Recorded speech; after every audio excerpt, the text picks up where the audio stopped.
untuk menyelesaikan waktu, saya persilahkan kepada saudari Muda Hanifah untuk menyampaikan kultum. Salam pertama tidak kompak, salam pertama tidak semangat. Saya ulangi sekali lagi. Assalamualaikum warahmatullahi wabarakatuh. Waalaikumsalam warahmatullahi wabarakatuh. Pertama-tama, marilah kita yang selalu merahmati dan memberi kita taufik serta hidayahnya. Dan karena atas izinnya, kita masih diberi kesempatan untuk hadir di tempat yang sederhana ini. Sholawat serta salam kita panjatkan kepada junjungan kita, yakni Nabi Muhammad SAW, kepada keluarganya, sahabatnya, dan juga kepada kita semua sebagai umatnya. Halo teman-temanku yang selalu ceria dan bahagia, dan insya Allah dirahmati oleh Allah Subhanahu Wa Taala. Bagaimana nih kabar? Alhamdulillah baik. Bagaimana kabar pesata? Alhamdulillah lancar. Sudah sejauh mana kesabaran kalian dalam menghadapi lapar dan haus? Sejauh ini yang paling jauh di pada kesempatan kali ini saya ingin membahas mengenai pentingnya mengelola emosi selama bulan suci Ramadan. Ingat nggak ada dibaca cerpennya?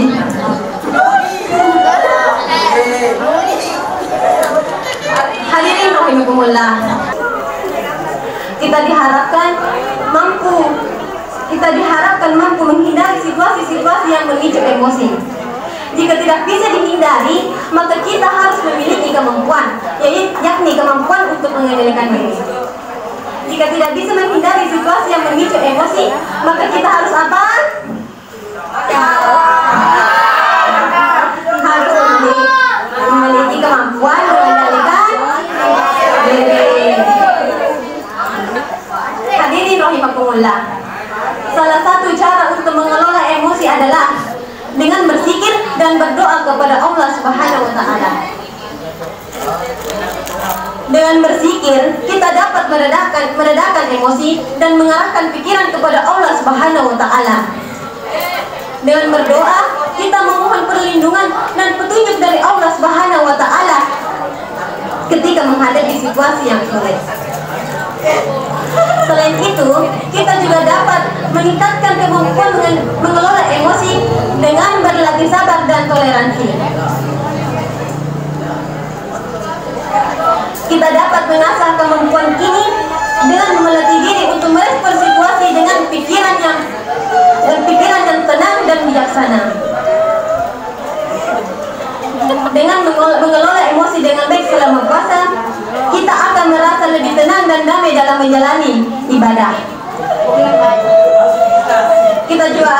Kita juga akan meningkatkan kualitas keimanan dan ketakwaan kepada Allah Subhanahu Wa Taala karena kita belajar untuk menghadapi ujian dengan pikiran yang positif dan bersyukur.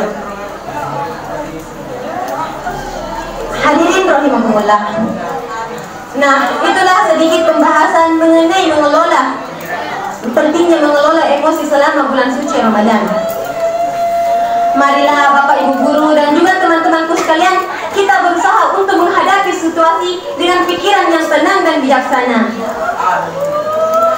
sehingga kita dapat merasakan manfaat dari puasa secara maksimal. Sekian ceramah singkat saya kali ini. Jika ada akhirul kalam subhanakallahumma wa bihamdika asyhadu an la ilaha illa anta astaghfiruka wa atubu ilaik. Wabillahi taufiq wal hidayah. Wassalamualaikum warahmatullahi wabarakatuh. Waalaikumsalam warahmatullahi wabarakatuh. Wassalatu wassalamu ala asyrafil anbiya'i wal mursalin Sayyidina Muhammadin wa ala alihi wa sahbihi ajma'in. Amma. Alhamdulillah, tidak ada kata yang pantas kita ucapkan selain rasa syukur kepada Allah Subhanahu Wa Taala yang telah memberikan kita nikmat dan hidayahnya, baik itu nikmat kesehatan, Ramadan ini. Salawat dan salam senantiasa kita curahkan kepada Nabiullah Muhammad SAW.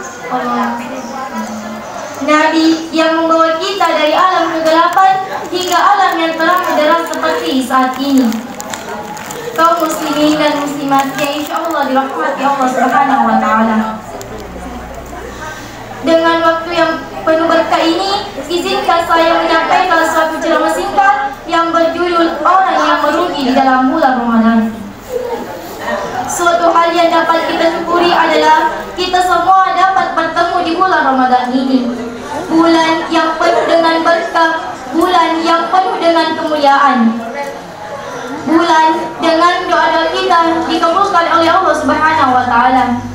Seperti sabda Rasulullah sallallahu alaihi wasallam, "Man qala Ramadana imanan mustahsiyan wa fi Ramadan bi khamsi qabin." Artinya, barang siapa yang mengerjakan ibadah dengan sungguh-sungguh di dalam bulan Ramadan, maka Allah Subhanahu wa taala akan mengampuni dosa-dosanya.